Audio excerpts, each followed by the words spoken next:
السلام علیکم دوستو، میرا نام ہے فیضان اکرم اور آپ دیکھ رہے ہیں میرا یوٹیوب چینل۔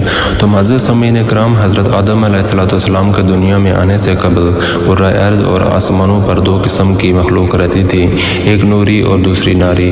نوری مخلوق نور سے پیدا کیے گئے فرشتے ہیں جو آسمانوں میں رہ کر دن رات عبادت الہیہ میں مصروف رہتے ہیں۔ ان کے یہاں عورتیں ہوتی ہیں اور نہ ہی ان کی نسل چلتی ہے۔ ناری مخلوق جنات ہیں جو آگ سے پیدا کیے گئے، یہ زمین پر رہتے ہیں۔ ان کے یہاں عورتیں بھی ہوتی ہیں اور ان کی نسل بھی خوب پھیلتی ہے۔ جنات میں شر کا مادہ بہت زیادہ ہوتا ہے۔ اکثر لوگ شیطان کو بھی فرشتہ سمجھتے ہیں، لیکن یہ جنات کی نسل سے ہے اور آگ کے بھڑکتے شعلے سے پیدا کیا گیا ہے۔ جس طرح انسانوں میں حضرت آدم علیہ السلام کو ابو البشر کہا جاتا ہے، اسی طرح جنات کے جد امجد تارانوس کو ابو الجن کے نام سے یاد کیا جاتا ہے۔ کچھ مورخین نے اس کا نام مارج بھی لکھا ہے۔ تاہم شیطان کے پیدا ہونے سے 1.5 لاکھ سال قبل پہلے کا واقعہ ہے۔ شیطان کے والد کا نام چلیپا اور ابو الغبی اس کی کنیت تھی۔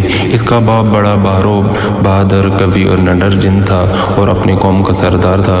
قوم اجنا کا ہر جن اس کے باپ کی دہشت سے خوف کھاتا تھا، اسی لیے اس کی قوم اسے شاشین کے نام سے یاد کرتی تھی، جس کے معنی ہیں دل دہلا دینے والا۔ شیطان کی ماں کا نام تلبیس تھا اور وہ بھی اس کے باپ کی طرح طاقتور، بہادر اور نڈر تھی۔ جنوں کی اکثریت سرکش، شر پسند، فسادی اور جنگ و جدل کی دل دادا ہے، جبکہ نیک اور پرامن جنوں کی تعداد آٹے میں نمک کے برابر ہے۔ اس کے باپ نے اپنے قبیلے کے لیے بہت جنگیں لڑیں اور ایک وقت وہ آیا کہ تمام قبائل چلیبا کے زیر نگین ہو گئے، اور یہی وہ وقت تھا کہ جب اس کی قوم غرور و تکبر میں مبتلا ہو کر سرکشی پر اتر آئی، جہاں تک کہ ان کے جھگڑوں، فسادات اور خون خرابے سے زمین سرخ ہو گئی۔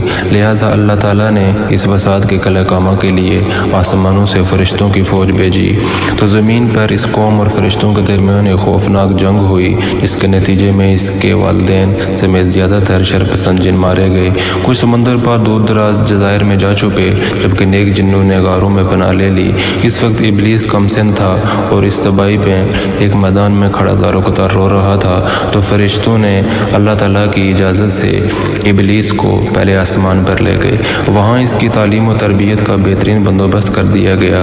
جب وہ ذہین تھا اور محنتی بھی، اپنا تمام تر وقت عبادت اور ریاضت میں گزارتا تھا، اپنے اتلیق فرشتوں سمیت سب سے بہت کم بات کرتا تھا، اکیلا ہی آسمانوں کی سیر کو نکل جاتا اور گھنٹوں قدرت الہیہ کے راز ہائے سربستہ کو جاننے کی ناکام کوشش میں اپنا سر کھپاتا۔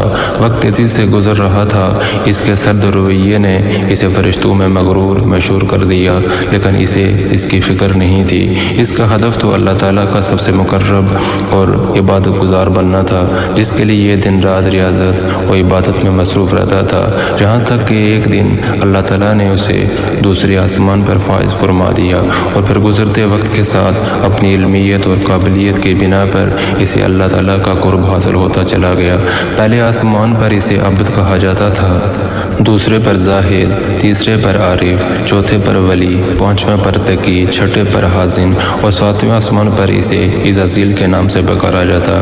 حضرت کعب اخبار رضی اللہ تعالیٰ عنہ اس کے بارے میں فرماتے ہیں کہ ابلیس 40,000 سال تک جنت کا خزانچی رہا، 80,000 برس تک ملائکہ کا ساتھی رہا، 20,000 برس تک ملائکہ کو آواز سناتا رہا، 30,000 برس تک مقربین کا سردار رہا، 1,000 برس تک روحانین کی سرداری کے منصب پر فائز رہا، 14,000 برس تک عرش کا طواف کرتا رہا۔ لوح محفوظ پر اس کا نام ابلیس لکھا ہوا تھا اور یہ اپنے انجام سے غافل اور خاتمے سے بے خبر تھا۔